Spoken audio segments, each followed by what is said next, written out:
Bi mi kar začeli. Lepo pozdravljeni iz tajništva Gibanja Povežimo Slovenijo in v imenu koordinatorke Gibanja Povežimo Slovenijo, doktorica Nade Pavšar, ki jo je lepo vreme zadržalo v Vodicah, kjer žal internet slabše deluje, vas prav vse lepo pozdravljam. Današnji pogovor, zakaj nas pogled na svobodo medijev v Sloveniji tako deli, bo vodil prepoznavni politični analitik, gospod Marko Balažic, za kar se mu v imenu Gibanja Povežimo Slovenijo lepo zahvaljujem. Še posebej lepo pozdravljam današnjega uvodničarja, profesorja in uveljavnega slovenskega intelektualca, dr. Žigo Turka. Spoštovani dr. Žiga Turk, hvala, da ste se odzvali našemu povabilu. Ker gospoda dr. Žigo Turka ob 11. čakajo obveznosti, predlagam, da bodo prva vprašanja po uvodu naslovljena nanj. Gospod Marko Balažic, beseda je vaša. Hvala za vabilo in najlepša hvala za priložnost moderacije tako eminentnega pogovora z tako eminentnim gostom. Kot ste ga napovedali že v začetku, gre za uglednega publicista, analitika, nekdanjega ministra, sicer pa danes profesorja dr. Žigo Turka. Prepoznanje po tem, da se oglaša na veliko aktualnih zadev in je eden tistih, ki bo znal gotovo tudi najbolje odgovoriti, kaj se trenutno dogaja na slovenski medijski sceni. Nekoč je bil tudi minister pristojen za urejanje tega področja, tako da verjamem, da ima še nek dodaten poseben pogled. Zdaj mogoče čisto pred začetkom same debate nekaj splošnih pravil, da ne bo prihajalo do zmede. Najprej prosim, če se date vsi na mute, tako da ne bo prihajalo do kakih prevelikih interferenc. Druga stvar pa, jaz imam rad te pogovore, kar se da odprte, oziroma puščamo besedo in zato vas prosim, če ima kdo kako vprašanje oziroma če se komu karkoli utrne, naj napiše v chat, pa ga bom potem spustil k besedi, ampak tako, da ne bomo preveč prekinjali naprej. Drugače pa profesor dr. Žiga Turk, dobrodošli in se veselimo debate. Hvala za vabilo, dober dan vsem skupaj, upam, da se v redu slišimo in vidimo. Torej, predlagam, da bi kar začeli, mogoče najprej, da postavimo nek osnovni lok in skušamo najprej definirati to slovensko medijsko krajino. Mogoče še pred samo debato v eni krajši opombi in sicer te, da če se ne motim, je bilo vabljeno kar nekaj sogovornikov, ki pa so vsi predvsem, bom rekel, iz svetovno-nazorskega prepričanja, ki je mogoče rahlo drugačno od tistega profesor Turka, to udeležbo zavrnili, kar v bistvu tudi govori že o nekem simptomu te medijske krajine, ki vlada pri nas. Pa mogoče, če začnem kar z enim provokativnim vprašanjem, zadnjič me je eden od novinarjev ob pripravi na gostovanje v eni oddaji vprašal: Marko, a se vam tudi zdi, da naša medijska scena visi v levo? Torej, gospod Žiga Turk. Ja, še enkrat hvala za vabilo. Zdaj, to ni fraza, ne, da so pravzaprav za delovanje demokracije ključni mediji. Pojav demokracije v družbah, v svetu skozi zgodovino nekako sovpada s pojavom prvih množičnih medijev, prvih tiskanih časopisov. Nekateri protagonisti, bom rekel, revolucij, političnih sprememb, so bili časnikarji, založniki, so objavljali, so izdali časopise, recimo Benjamin Franklin, eden od glavnih akterjev ameriške revolucije oziroma osamosvajanja, je bil tudi publicist časopisa. Zakaj je to v demokraciji tako pomembno? Zato, ker demokracija pomeni oblast ljudstva. Ljudstvo, sprejema odločitve oziroma izbira na volitvah, skratka daje svojo oblast, jo podeljuje, daje mandat nekomu drugemu, in da bi to lahko naredil informirano, da bi to lahko naredil dobro, da bi to lahko naredil na osnovi podatkov in konec koncev tudi, da bi to naredil na način, ko se potem ne bi počutil ogoljufanega, je pomembno, da je informiran o stvareh, ki se dogajajo In seveda biti informiran teoretično sicer pomeni, ne, zvedeti nekaj, česar ne veš, ampak fino je, če je ta stvar, bom rekel, resnična, resnicoljubna, skratka, da ima neko zvezo s podatki. In zato je pomembno, da v demokracijah medijski sistem deluje. Zdaj, seveda v nekem idealnem svetu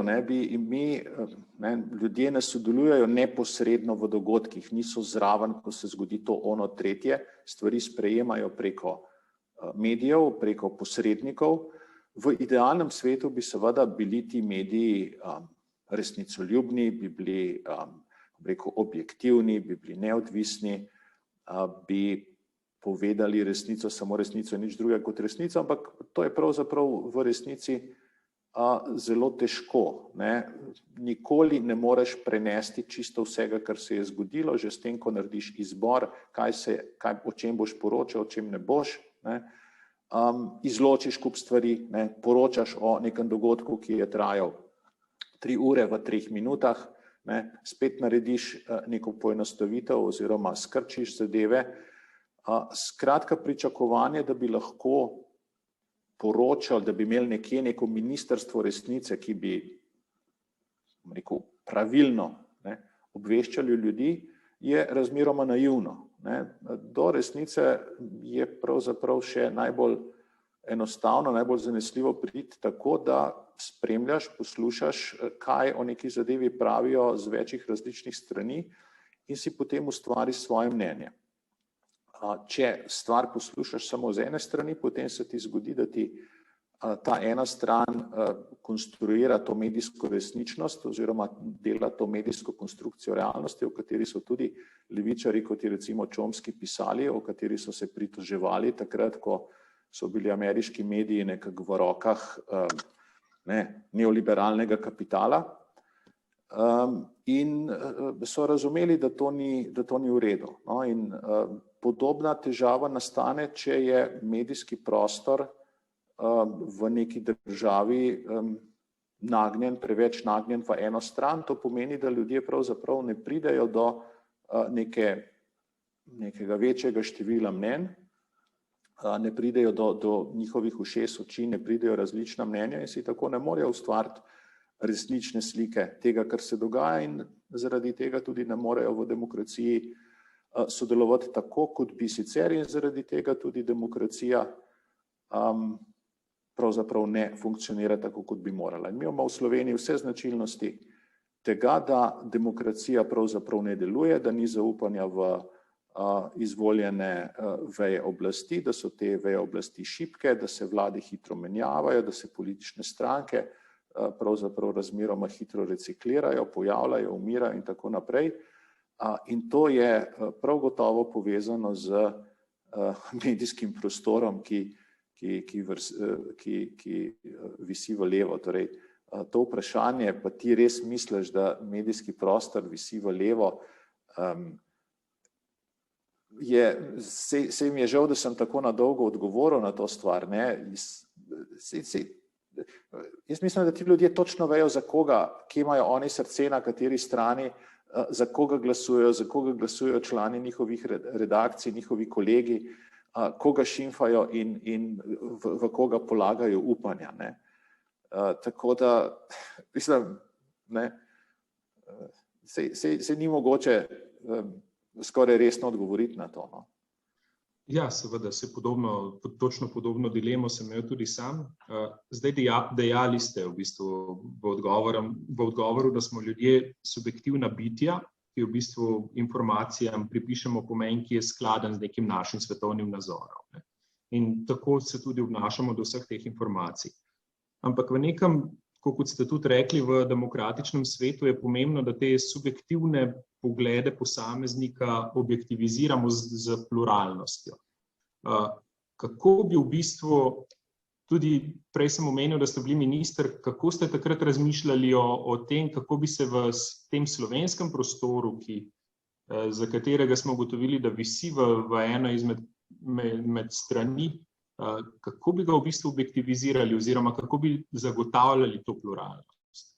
Kaj bi bila tista neka idealna oziroma kaj bi bil tisti prvi korak, ki bi ga mogoče pa mogli narediti? Zdaj, odgovorov na to vprašanje je seveda ogromno, oziroma možnosti je več. Pravzaprav že samo s tem, če se zavedamo,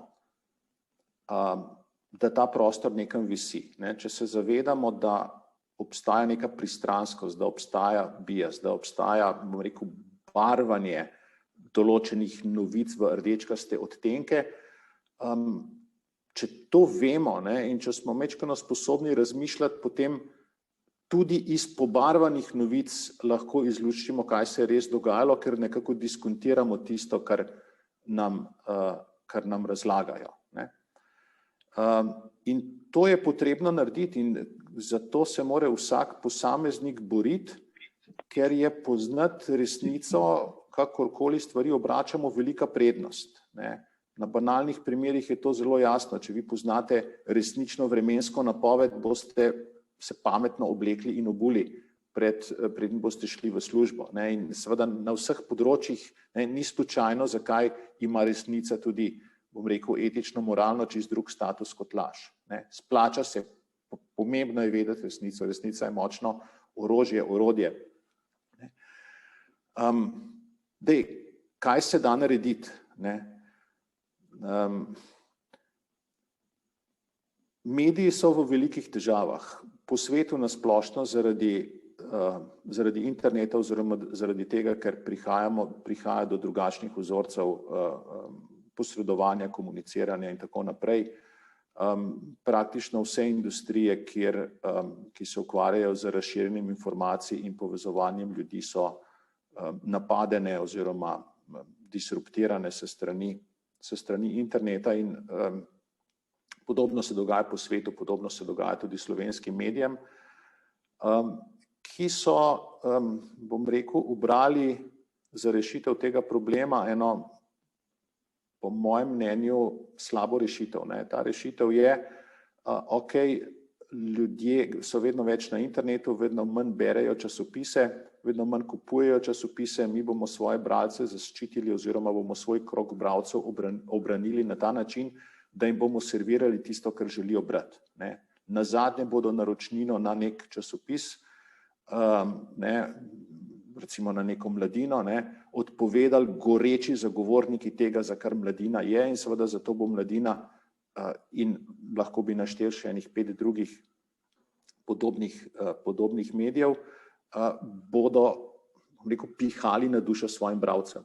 Ne bodo širili novic, ne bodo širili informacij, ampak bodo, kako bi rekel, dajali oziroma pisali tisto, kar želi njihov mehurček slišati. In tudi zato, ker je to, bom rekel, standardni medijski pristop, sem tako, kako bi rekel, cinično kritičen do tega, da pripisujejo, da se pa na internetu ustvarjajo balončki.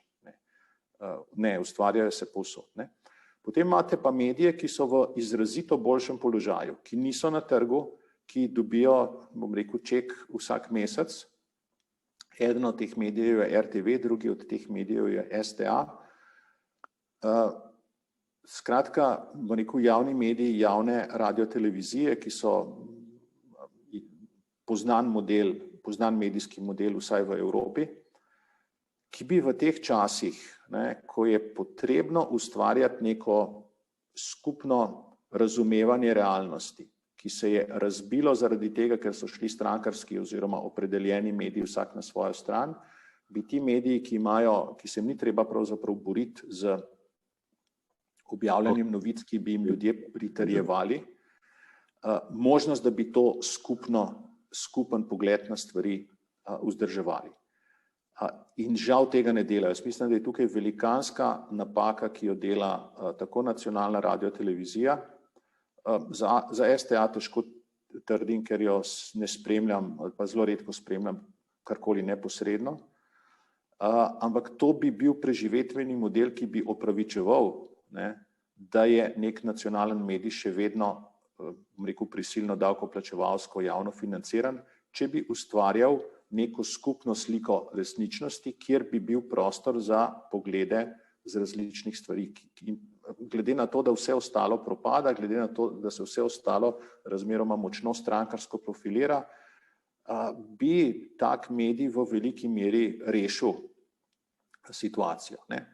Druga rešitev je seveda, da ustvarimo ravnotežje pri teh medijih, ki so opredeljeni, ki so ideološko, bom rekel, vsak po svoje postavljen, kar je pa v Sloveniji razmeroma težko, ker včeraj jim je doktor Jambrek rekel, vsi ti partijski mediji pravzaprav izhajajo iz pravzaprav materialno in, bom rekel, kadrovsko, iz prejšnjega sistema, ko so bili novinarji družbeno-politični delavci, ne. Nekdo bo rekel, da zasebna televizija tej definiciji ne ustreza, ampak vsi, ki so na tej zasebni televiziji v službi, so šli skozi nek drill oziroma skozi neko šolo, ki je bila narejena natančno za te družbeno-politične delavce, kot jim je rekel tovariš Smole, ne. In katerih profesorji, asistenti, tako naprej so bili izbrani po tem kriteriju in ki še naprej izbirajo svoje asistente in bodoče profesorje po tem kriteriju. Tako da tretja rešitev, ne, je pa potem bypass vseh teh velikih medijskih sistemov, so družbena omrežja, Facebook, Twitter, vse ostalo, YouTube, ne, kjer se marsikaj dogaja, kjer je pa tudi ogromno nekih smeti, kjer je pa tudi ogromno zadev, ki skozi neko uredniško presojo resnega medija ne bi šle. Tako da tudi od tega ne moramo pričakovati vse rešitve, ne. Tako da tisto se mi zdi, da velja, s čimer sem začel, še največja rešitev je, bom rekel, medijsko pismen bralec. In k tej medijski pismenosti bi jaz v Sloveniji dodal, da morajo biti taki ljudje, da se morajo bralci v Sloveniji zavedati, da ta prostor visi oziroma da gleda skozi nek rdeč filter večino teh zadev, ki jih vidi v glavnih medijih. Če se pomaknemo malo bolj v polje dnevne politike, zadnje čase, tako kot omenjeno, smo priča tej konfrontaciji z STA-jem, pred pol leta nazaj je bila konfrontacija z RTV-jem glede vprašanja direktorja. Pa me zanima, rekli ste, mora se vzpostaviti ravnotežje na nek način, oziroma je to ena izmed teh treh možnosti, ki ste jih našteli. Pa bi rekli, da je vzpostavljanje ravnotežja s popolno konfrontacijo, čemu smo priča v zadnjem času, res ta prava pot, ali bi se lahko tega vendarle lotili nekako bolj elegantno. Namreč občutek je ta, da čeprav ima nekdo plemenite namene, če to lahko tako imenujemo, oziroma če to za enega političnega vidika imenujemo, se potem zdi, da se to že v naslednjem ali pa v naslednjih dveh korakih popolnoma sfiži in zalomi in pridemo spet v to polje teh mehurčkov oziroma političnih konfrontacij, polarizacije, vlečenja na eno in drugo stran, kjer se pa spet te ključni argumenti, zakaj smo se sploh lotili te spremembe, nekako izgubijo. Torej, ja, kako je to prava pot ali oziroma kako bi tukaj postopali mogoče sedaj? No, zdi se mi, da se vsi totalitarni sistemi zelo dobro zavedajo, kako pomembni so mediji za njihov obstanek. Da so pravzaprav mediji tisti, ki kratkoročno zagotavljajo neko sprijaznjenje ljudi z oblastjo ali celo podporo tej oblasti, in tega se je prejšnji sistem seveda zelo dobro zavedal, zato je imel medije močno pod kontrolo praktično, kdor je bil na vrhu v časopisu Delo, pa na vrhu pri RTV-ju, to so bili člani centralnega komiteja oziroma je bila tudi pot potem navzgor po partijski hierarhiji odprta. Če si bil tam predsednik komisije za informiranje, si bil tako rekoč programiran za to, da boš predsednik partije v nekem trenutku. Nekaj podobnega velja za šolstvo, ne samo, da šolstvo deluje na nekoliko daljša časovna obdobja. Tako da je ta interes, da ostanejo mediji na, v narekovaju, pravi strani, povsem razumljiv. Vprašanje je seveda, kaj lahko neka demokratična oblast oziroma kaj lahko v demokratičnem sistemu glede tega naredimo. In sistem je še vedno nekako nastavljen tako, ne, da ima zmagovalec oziroma politični zmagovalec kar nekaj vzvodov za to, da si podredi tako RTV oziroma nacionalno televizijo, kot tudi STA. Ta zmagovalec je, vemo, v 75–80% ena stran, ki je pravzaprav vzdrževala stanje, kakršno je bilo pred letom 90. Zdaj, ko pride druga stran, imam jaz občutek, da pa podobno, kot ste vi rekli, počne pravzaprav neke nervozne poteze, od katerih ne vidimo pravih učinkov. Jaz sem bil večkrat kritičen do tega ping-ponga glede STA.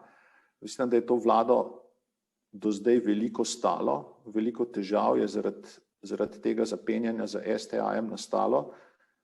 Ne da bi imeli kakšno, ne da bi se iz tega kaj izcimilo, ne da bi lahko pokazali kakšen rezultat, pokazali kakšen dosežek. Kar bi bilo verjetno smiselno, ali pa kar bi verjetno neka demokratična oblast, ali pa tiste stranke demokratičnega loka, ki je seveda nek drug lok kot KUL, za kar bi se morale zavzemati, je nek modus vivendi, kar se teh medijev, ki jih financira država, tiče, ki bi po definiciji vzpostavljal v teh medijih neko ravnotežje med pozicijo in opozicijo. Ne glede na to, kdaj je kdo opozicija, ne glede na to, kdaj je kdo opozicija, da bi obstajalo ravnotežje. Ali v smislu tega, da so različni svetniki, upravni odbori, nadzorni sveti in tako naprej zelo paritetno vzpostavljeni, ali da so vzpostavljeni z neko dvotretjinsko večino, ali da se stvari delijo na uredništvo, ki je recimo konzervativno, pa drugo uredništvo, ki je progresivno in tako naprej.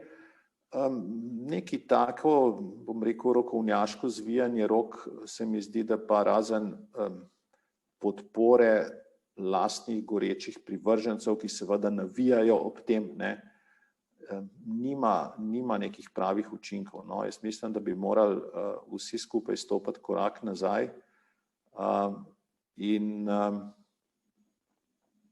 spraviti stvari do točke, kjer bi za te glavne medije našli način, da so njihovi organi uravnoteženo sestavljeni. In potem, ko bi bilo to nekaj časa uravnoteženo, potem bi verjetno prišlo do še kakšnega recimo menjavanja oziroma ciklov pri oddajah, podobno kot je pri intervjujih v nedeljo zvečer, imate pravzaprav tri gostitelje, eden pogojno desen, druga pogojno močno leva in tretja zmerno leva oziroma sredinska, podobni so gostje. In to se da nekako gledati. Nekaj podobnega bi potem lahko naredili v zvezi s Studiem City, nekaj podobnega bi naredili še, kar se tiče informativnih oddaj, in bi bila zadeva, bi pravzaprav začela nacionalna televizija opravljati tisto funkcijo, ki bi jo morala imeti, to pa je, da konstruira pravzaprav neko konsenzualno sliko resničnosti, ne pa, da je podpornica ene od strani ali pa sponzor pravzaprav ene od strani. Hvala. Pojavilo se tudi eno vprašanje. Gospod Boštjan Furlan, bi ga mogoče zastavili v živo ali ga preberem kar sam? Mislim, da bo bolje, če kar vprašam. Po 30 letih menda svobodnega trga se potrošnik očitno ni odločil za uravnotežen medijski prostor. Ko sem enega izmed tujih medijskih vlagateljev povprašal, zakaj njegov medij ponuja pogled na svet skozi enak rdeč filter, kot je pravkar povedal dr. Turk, kot večina ostalih, mi je odvrnil, da so naredili raziskavo trga in ugotovili, da zakaj takega ni prostora. Ali to res drži oziroma ali to danes še vedno drži?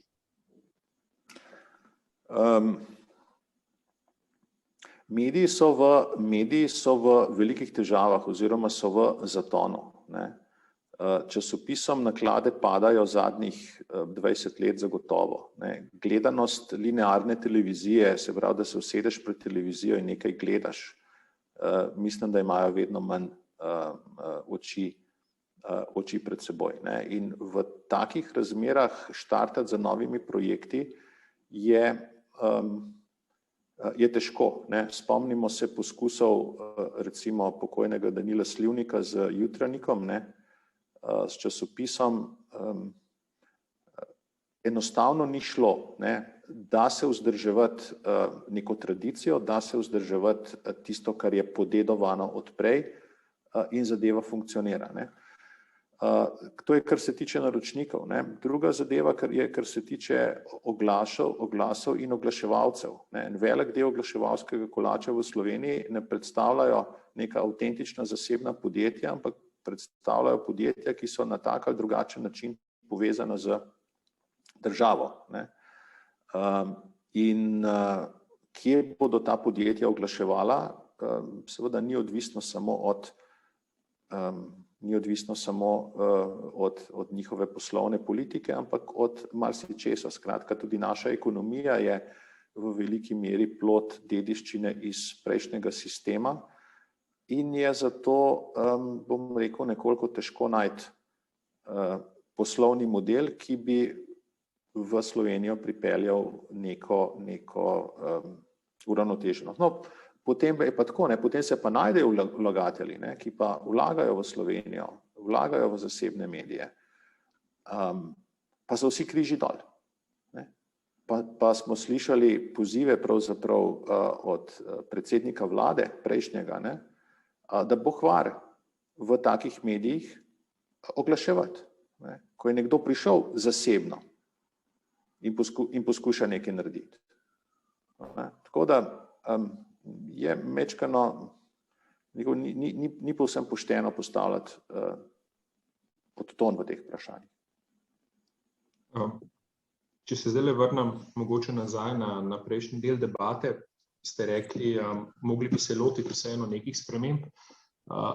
Zdaj mogoče smo že pozabili, ampak tudi ta vlada se je dokaj na začetku lotila tudi medijske zakonodaje. Če se spomnite, so bili vloženi 3 medijski zakoni, ki so pa potem vendarle nesrečno propadli.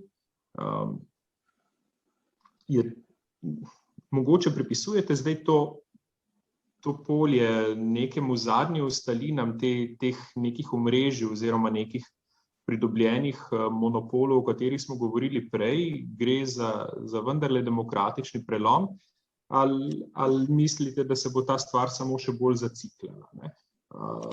Ne vem, če bi se mogli opredeliti do konkretnih oziroma trenutnih trendov, kje smo, grejo stvari na bolje. Po 30 letih demokracije je vendarle vse to, kar se nam dogaja, nek simptom mlade demokracije, ali zadev nikakor ne bo možno popraviti na nek, bom rekel, že srednji, kaj šele daljši rok?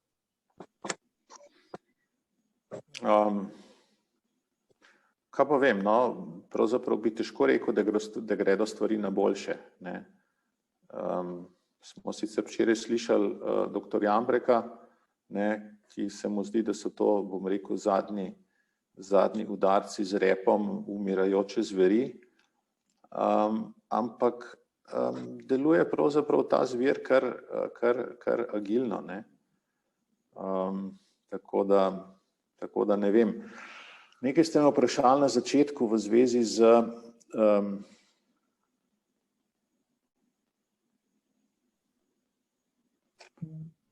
prvi del vprašanja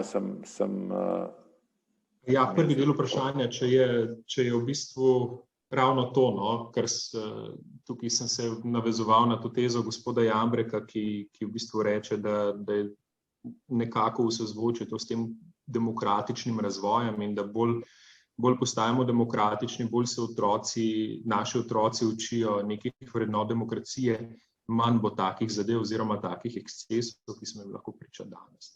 In to je v bistvu, ampak sej ste se že odgovorili. Ja, ne vem, pravzaprav vprašanje je bilo v zvezi z predlogom medijskega zakona, ki je bil potem umaknjen.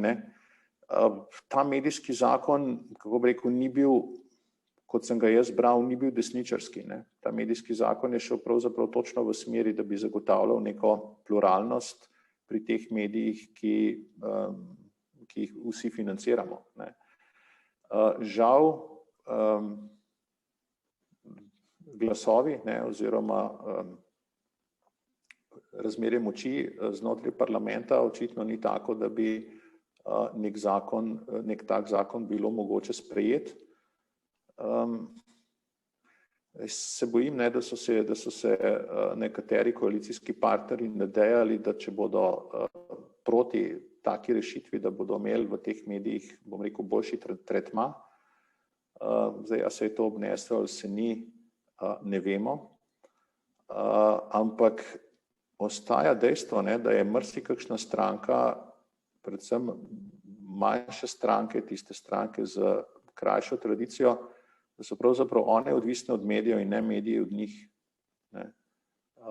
In da morajo paziti, kar se tiče podpore takim ali drugačni zakonodaji. Je bilo pa tudi v tisti zakonodaji, kako bi rekel, bom rekel, nekaj te drobnjakarske maščevalnosti, ne. Dajmo pa zdaj, bom rekel, če jih že ne moramo disciplinirati, dajmo jih pa stisniti. Ne.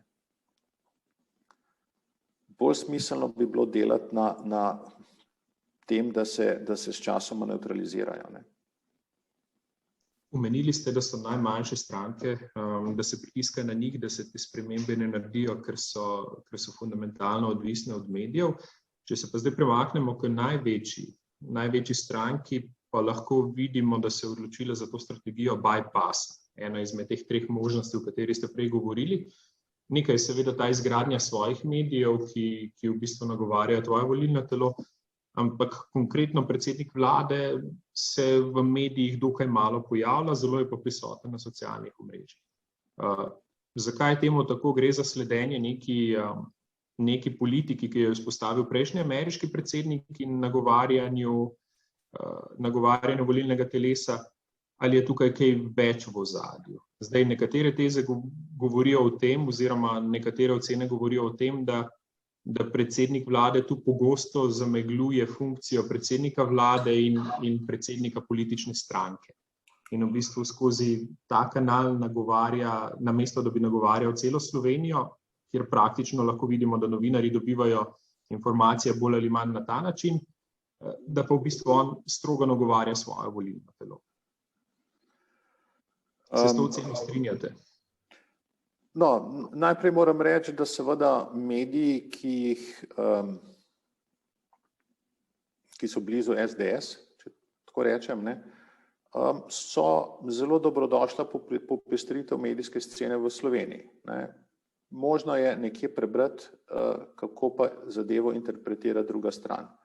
Pozna se, da imajo ti mediji dva velikostna razreda ali še več manj sredstev kot dominantni mediji ali kot tradicionalni mediji ali kot stari mediji, ampak nekaj je in nekih novic, ki bi jih sicer lahko popolnoma utišali, ki bi lahko popolnoma izginile. Te novice še vedno so, te novice še vedno pridejo med ljudi. In nič ni narobe, če neka stranka seveda poskuša svoje volivce skozi svoje medije nagovarjati. Ne. Težava je samo v tem, da skozi te medije in teh volivcev ni dovolj, zato da bi se v Sloveniji vzpostavilo neko ravnotežje, ki bi zagotavljalo to, da bi prihajalo do dejanske menjave oblasti vsakih nekaj let, in da skozi te medije ne nagovarjajo, kako bi rekel, nekih splošnih, sredinskih, neopredeljenih volivcev. Skratka, koliko skozi te medije dosežeš potencialnih volivcev, s katerimi bi moral razširiti svoj bazen, to obstaja veliko vprašanje. Kar se tiče komuniciranja skozi Twitter, mislim, da ni absolutno nič narobe, da politiki odločitve objavljajo, ali pa vsaj nekatere objavljajo tudi skozi Twitter, brez posrednikov.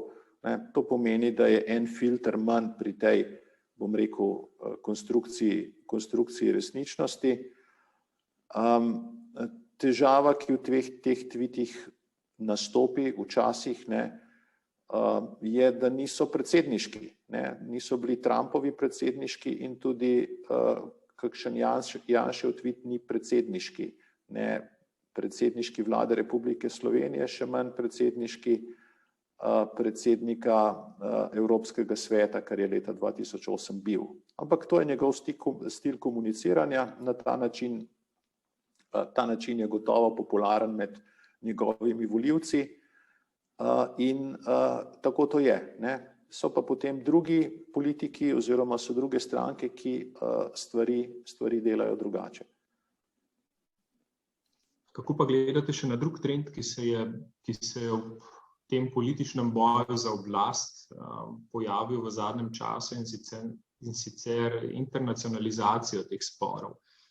Zdaj zadnje čase smo bili lahko tudi priča diskusijam v Evropskem parlamentu o vprašanju svobode medijev v Sloveniji in potem po drugi strani seveda o vprašanju cenzure. Gre le za v bistvu izvažanje političnega boja ali je kaj res na tem? Nekateri indeksi medijske svobode nakazujejo padec, spet drugi indeksi liberalne demokracije pa nakazujejo izboljšanje. Kako je s tem? Kako se informirati na tem, katerim indeksom praktično verjeti? Torej, ti indeksi so zelo pogosto delani anketno, to pomeni, oziroma anketno, niti v smislu široke ankete med ljudmi, ne, ampak v smislu tega, da nekdo, ki dela ta indeks, pozna nekoga v Sloveniji in ga prosi, da mi prosim oceni, kaj se v Sloveniji dogaja, in potem je veliko odvisno od političnega prepričanja te organizacije, tipično kakšne nevladne organizacije ali kakšne fakultetne katedre, kakšni podatki tukaj pridejo ven. Tako da jaz mislim, da mi tukaj situacijo od blizu precej boljše vidimo, kot jo vidijo od zunaj. Bili smo priča od same ustanovitve te vlade naprej poskusa diskvalifikacije, diskreditacije te vlade in v nekem trenutku tudi v tujini. Slovenijo se je in slovenske razmere se je blatilo v tujini, zato da bi doma nekdo knjižil kakšno politično točko oziroma rušil politično stabilnost. Lahko smo zelo, kako bi rekel, prijetno presenečeni, koliko ljudi po Evropi zna slovensko, koliko jih neposredno spremlja slovenske medije, da lahko tako natančno poročajo o tem, kaj se dogaja. Smo lahko nekoliko presenečeni, kako zelo so ta poročila podobna nekaterim kritikam, ki letijo na slovenske medije z leve. Bi bila pa situacija precej lažja, če ne bi bilo nekaj teh odsvirkov, ki jim je težko oporekati resničnost, ki jih lahko citirajo in ki so pa po mojem mnenju vendarle znak nemoči. Slovenska vlada nima vpliva na medije, ne more kontrolirati, kako pišejo, ne more preprečiti navijaštva večine medijev za politične nasprotnike in potem nekaj tweetnejo. V tujini je pa to prikazano kot ne vem kakšen pritisk in ne vem kakšna, kako bi rekel, represija nad medijsko situacijo. Situacija je, torej v Sloveniji imajo mediji, kot lahko beremo dnevno in gledamo dnevno, popolnoma proste roke pri kritiki oblasti, pri nadzoru oblasti, še celo, kako bi rekel, nikoli še niso toliko kritizirali oblasti, kot jo kritizirajo zdaj. Mogoče še pod vprašanje. Ja. Eden izmed, oziroma ta odstavek, ki je bil posredovan v imenu Gibanja Povežimo Slovenijo, se je spraševal ravno o tem vprašanju. Kako določiti zdaj ta merila svobode govora oziroma kako po eni strani to svobodo govora zaščititi, po drugi strani pa kako identificirati, kdaj se dogajajo te pritiski na novinarje. Zdaj recimo verjetno ne moramo primerjati gospoda Blaža z Gago z nekim bombnim napadom na Malti, ne, da ta pritisk vendarle ni enak. Kaj bi bilo dobro tukaj narediti?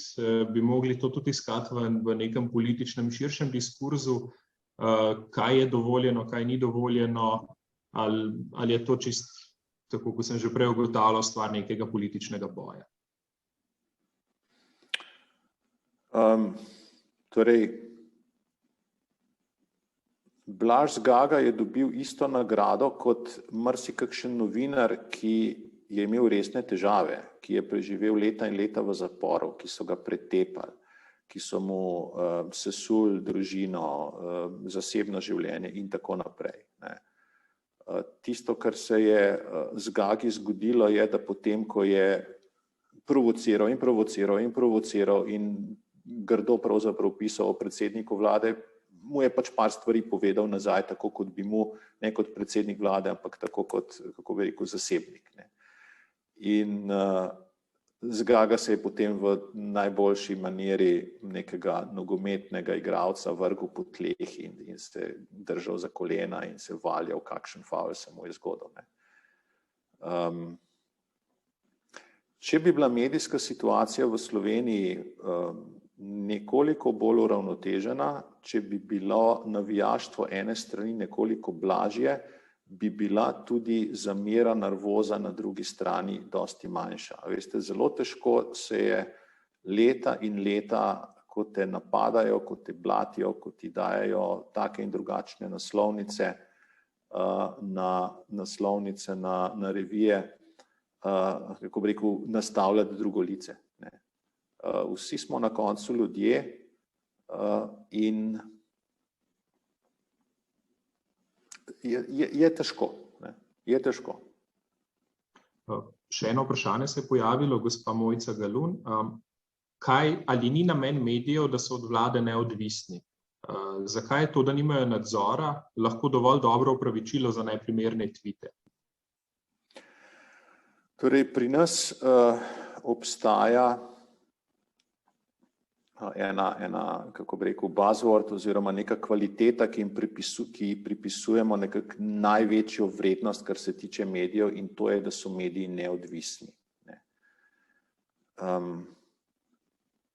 Jaz sem že rekel, ne, da pri nas so stranke bolj odvisne od medijev kot mediji od strank političnih.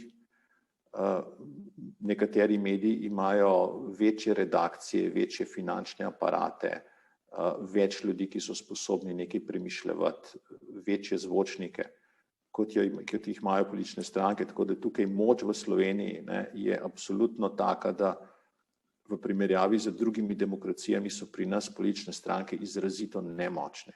Nimajo močnih think tankov zadaj, nimajo močnih ekip aparatov, ki bi ustvarjale politike, ki bi ustvarile ideje, ki bi poskrbele za kroženje, promocijo teh idej, ki bi šle s tem v javnost. Ne. Tako da so izrazito podrejene medijem. Tako da, ja, vprašanje, še jaz tole pogledal.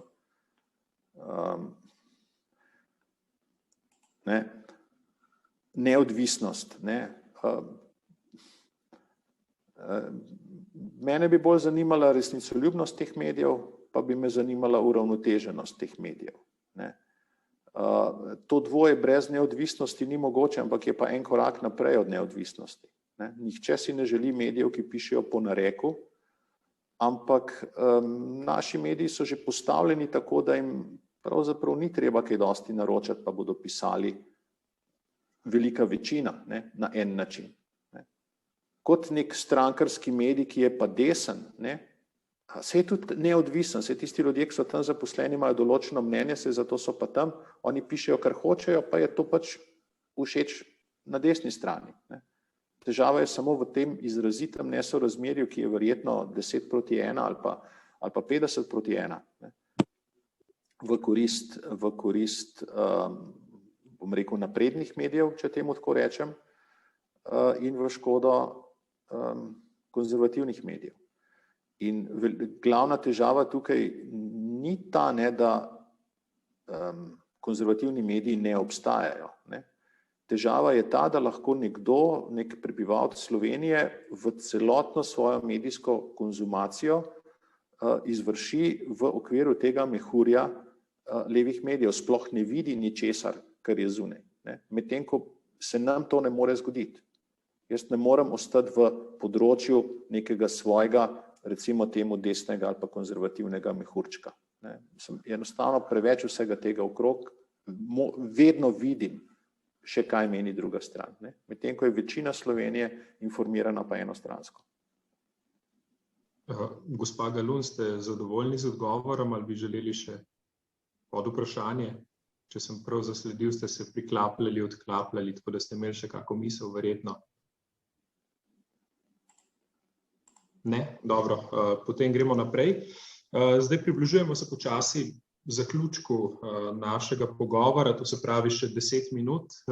Jaz na tej točki bi še bolj odprl to polje zastavljanja vprašanj. Če bi kdo imel še karkoli takega za vprašati, seveda zdaj kar prosto odklopite se in vprašajte, da ne bova popolnoma ugrabile debate z gospodom Žigom Turkom in naredila odmevov, tako kot se je prej gospod Turk v pogovoru po telefonu, ki sva ga imela, hudomušno izrazil, kjer v bistvu nekdo, dva človeka, ki sta si svetovno nazorsko verjetno dokaj blizu, rešujeta globalno situacijo. Tako da seveda vabljeni k zastavljanju vprašanj, še mogoče tudi kakšni provokativni misli. Mogoče kdo?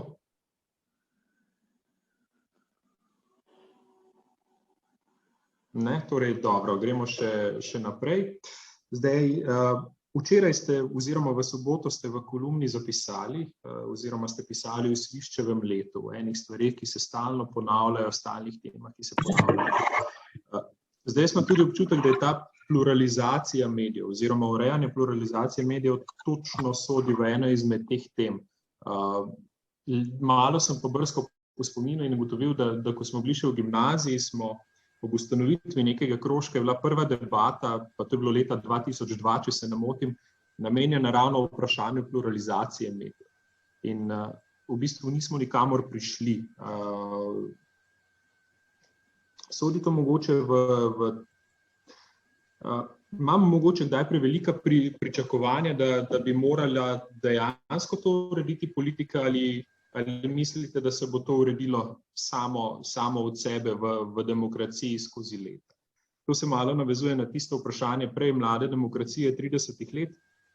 Po drugi strani bi se pa v bistvu navezal tukaj na eno misel Miltona Friedmana, ki je dejal, če postaviš enakost pred svobodo, nimaš ne enega, ne drugega. Če pa postaviš v bistvu na prvo mesto svobodo, bo obojega več. In zdaj, kot smo opazili, ko so se začele privatizacije nekaterih podjetij v Sloveniji, teh velikih državnih podjetij, se je začelo tudi medijska svoboda vendarle v določenih stvareh malo izboljševati. Razen seveda tistih nekih kartelnih omrežij, kjer pa pač institucije ne opravijo svojega dela. Lahko rečemo, bi se ta preboj lahko naredil sam od sebe, če v njega ne bi preveč posegali? No, vsekakor, kar se je zgodilo od leta 2004, se mi zdi, da ste rekli naprej, zgodil se je internet, zgodila so se socialna omrežja, zgodilo se je ogromno nekega komuniciranja, ogromno nekega informiranja, brez posrednikov, brez gatekeeperjev, brez tega, da bi nekdo povedal, kaj ne bi ljudje brali in česa ne bi brali. Tako da tukaj je situacija gotovo boljša. Po drugi strani so se, stari mediji še nekoliko bolj profilirali oziroma še nekoliko bolj se umaknili k svojemu trdemu jedru bralcev, kar ima po moje za posledico to, da če samo ta kos pogledamo, da se situacija verjetno na nek način slabša. Jaz se spominjam, svoje čase sem recimo bral Sobotno prilogo, tam se je dalo brati recimo Jančarja, in bom rekel, redno česa takega v Sobotni prilogi ni. Tam se je dalo tudi brati Crnkoviča, ki je takrat pisal precej drugače, kot piše danes. in sumim, da je to zato, ker takrat je lahko pisal, kar misli, zdaj mora pa malo misliti na svojo eksistenco. Svoboda, vse stvari so povezane. Natanko isti mediji, ki bodo zagovarjali politične nasprotnike od te vlade, ali pa ki bodo nasprotovali in epidemiološkim in kakšnim drugim ukrepom od te vlade, bodo na nasprotnem bregu tudi, ko gre za privatizacijo, tudi, ko gre za bolj konkurenčen poslovni sistem, tudi, ko gre za nacionalni interes. Ker se zelo dobro zavedajo, da iz tiste gospodarske mize, ki je del tega medijsko-politično-gospodarskega konglomerata, tam jim lahko neke stvari, oziroma tam lahko najdejo nek svoj poslovni model. Jaz se bojim, da velika težava je v tem, da vedno manj novinarjev v Sloveniji lahko živi od svojega kvalitetnega novinarskega dela. Verjetno velja tudi po svetu. Kar ne pomeni, da nihče več ne, ampak jih je vedno manj, ki si lahko privoščijo, da dobro delajo, da delajo dobro novinarsko delo profesionalno in da živijo od tega. Za razmeroma malo denarja si podjetja kupujajo, bom rekel, usluge pri medijih, da plasirajo tja kakšne novice, ki tem podjetjem paše. In to potem ustvari en tak klientelističen sistem, v katerem pravzaprav svobode ni. In stvar na koncu je povezana s tem, koliko gospodarstva je, bom rekel, avtentično zasebnega, po možnosti zasebnega na način, ko so ljudje to ustvarili iz nič s svojimi rokami in niso privatizirali nečesa, kjer je bil oče zadnji partijski direktor tiste firme. Mogoče še za ilustracijo, če se ne motim, je Ali Žerdin v svoji knjigi Omrežja moči pisal v tej raziskavi, ki je bila narejena, da je med leti 1988 in 1994 več kot 75% vse elite ostalo iste. In je mogoče tudi to nek odgovor na to vprašanje, ki smo ga zastavili. Zdaj pa res, ker se bližamo že koncu, pozivam še koga, če ima kako zadnje vprašanje, ker se bo mogel profesor Turk zaradi svojih obveznosti naprej žal posloviti. Ja, lahko je. Boštjan Furlan tukaj. Moje vprašanje je to, si v bistvu ste že odgovorili, ampak vseeno bi vas prosil, če bi lahko nekako po linijicah, po točkah določili, kdaj so mediji svobodni oziroma kdaj je novinar preganjan. Se pravi, ne vem, če lahko 5 linijc damo, ne vem, najbrž takrat, ko ni zaprt, najbrž takrat, ko je tako, ali pa se pravi, da bi lahko plastično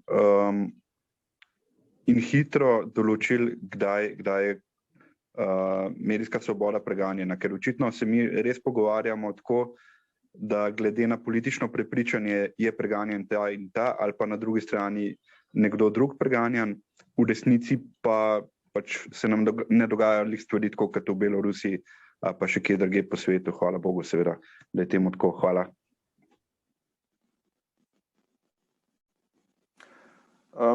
Kaj zdaj, jaz bi se bal zdaj le stresati iz rokava kakšne definicije. Mislim, da vsak od nas ve, koliko je svoboden pri tem, ko piše. In jaz sam zase vem, da se velikokrat zelo močno ugriznim v jezik na Twitterju in velikokrat zelo za seboj natančno preberem, kaj pišem v raznih kolumnah, ker zna biti nevarno. In se mi zdi, kljub vsemu, da moramo biti tisti na desni precej bolj previdni kot tisti na levi. Bi pa še eno stvar tukaj za konec dodal. Zelo napačno bi bilo razmišljati, da bi zdaj vse novinarje strpali v eno malho, ravno kolega Balažic me je spomnil, ko je Alija Žerdina omenil, da bi vse novinarji strpali v eno malho, To so pa zdaj, rekel, naši nasprotniki in s tem si ne moramo nič pomagati in podobno. Ne? Mislim, da jih je kar nekaj, ki so toliko dobri, da ne potrebujejo biti, bom rekel, služabniki teh dedičev socializma oziroma celega tega sistema in da bi bilo pametno ne jih porivati, ne jih porivati v skupino s tistimi, katerih je pa to res edini preživetveni model, ne? Da so zvesti nekim svojim delodajalcem.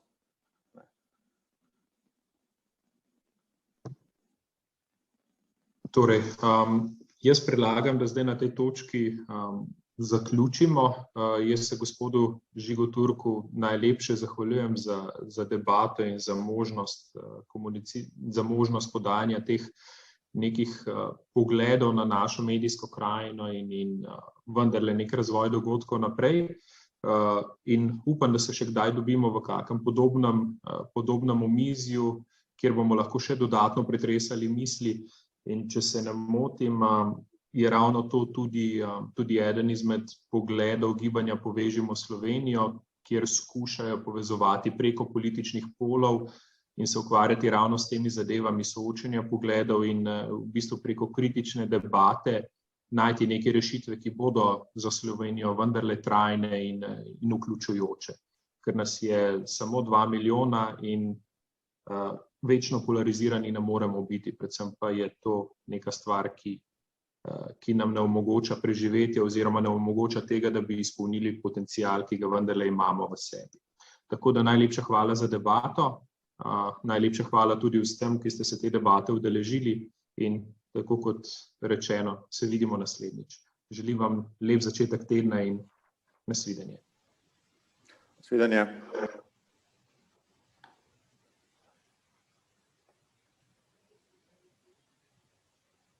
Lepa hvala vsem in lep pozdrav.